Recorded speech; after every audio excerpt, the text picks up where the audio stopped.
The game.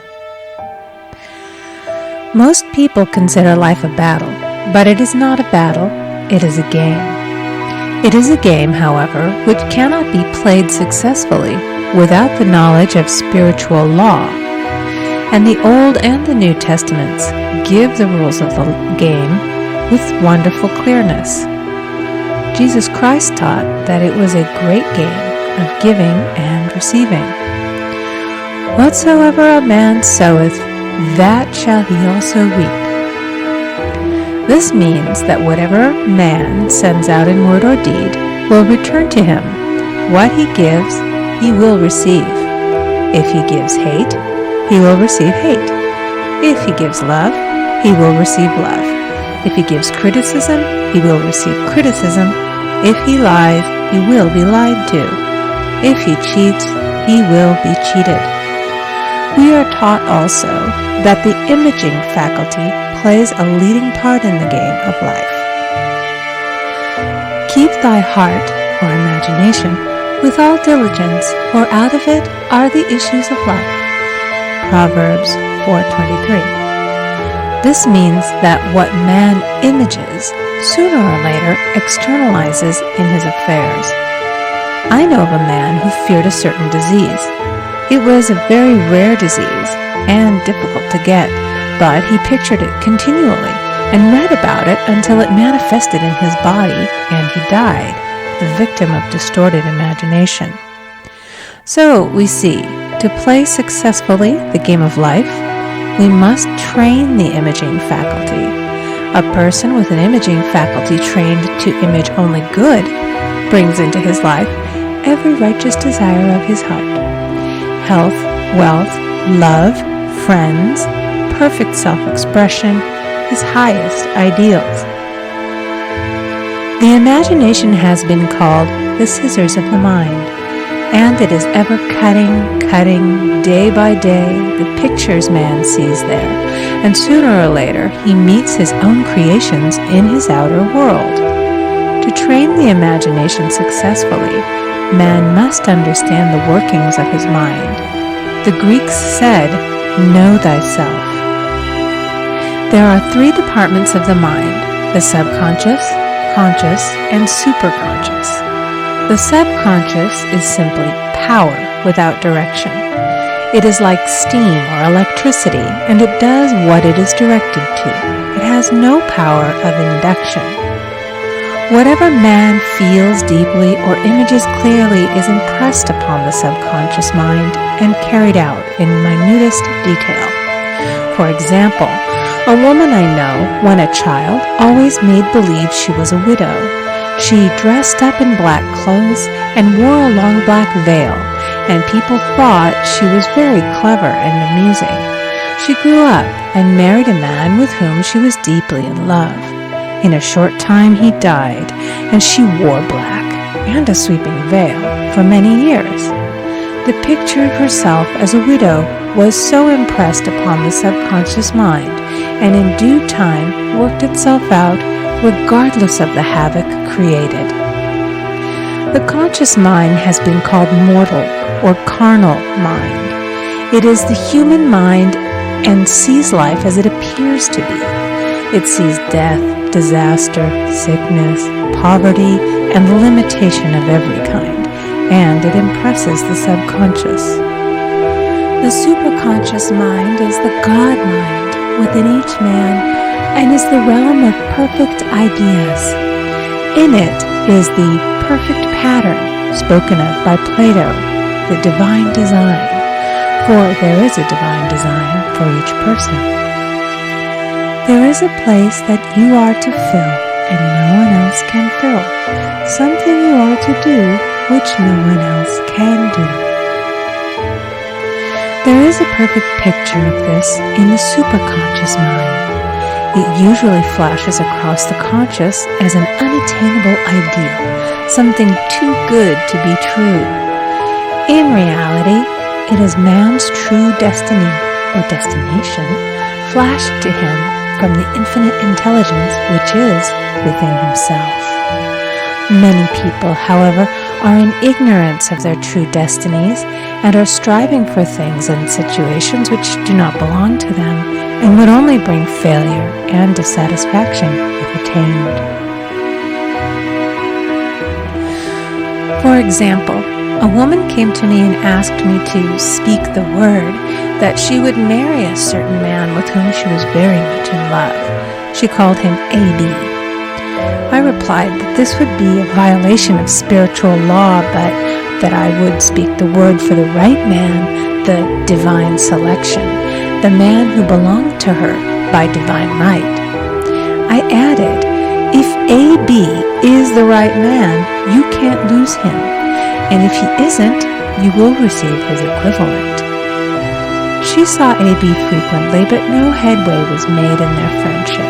One evening she called and said, "Do you know, for the last week, A.B. hasn't seemed so wonderful to me."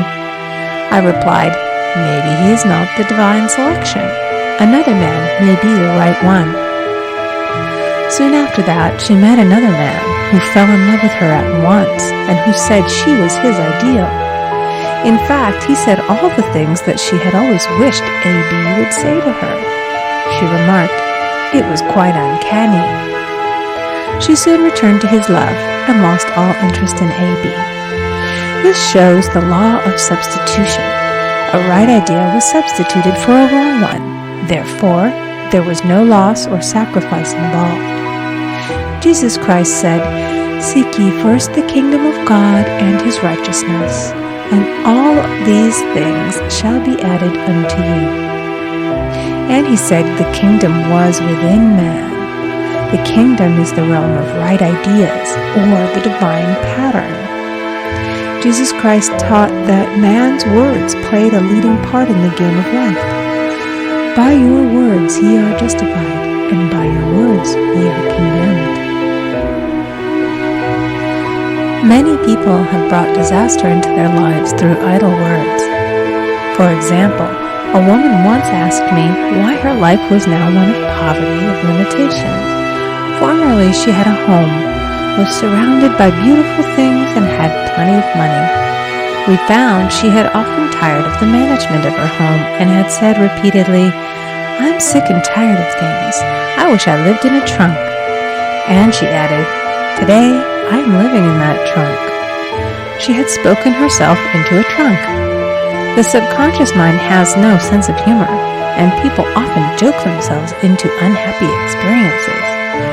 For example, a woman who had a great deal of money joked continually about getting ready for the poorhouse. In a few years, she was almost destitute, having impressed the subconscious mind with a picture of lack and limitation. Fortunately, the law works both ways, and a situation of lack may be changed to one of plenty.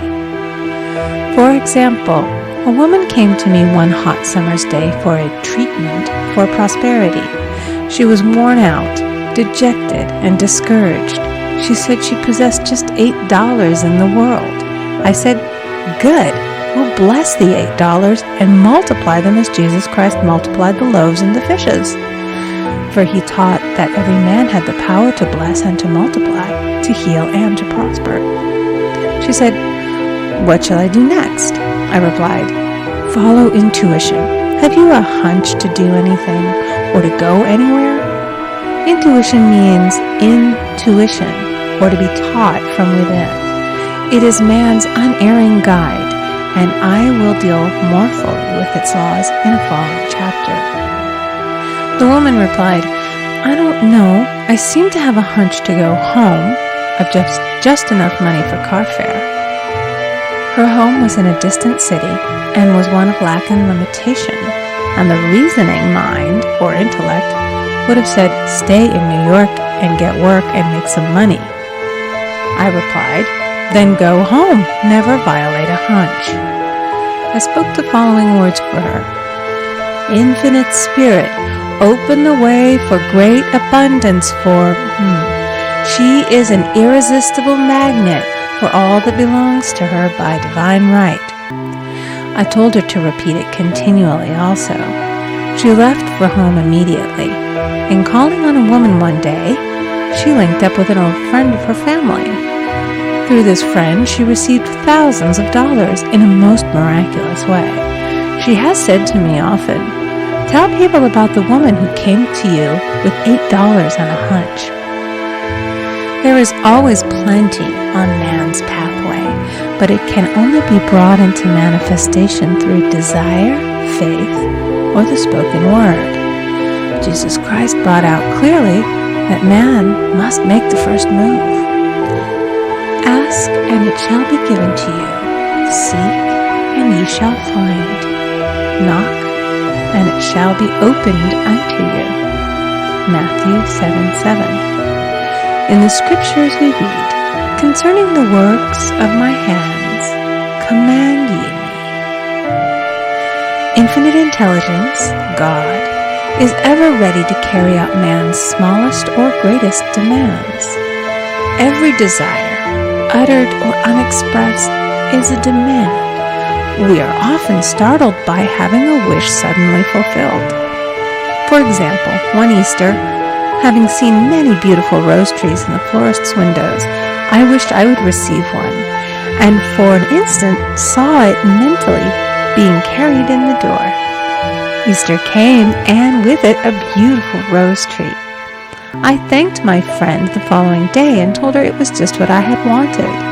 She replied, "I didn't send you a rose tree. I sent you lilies."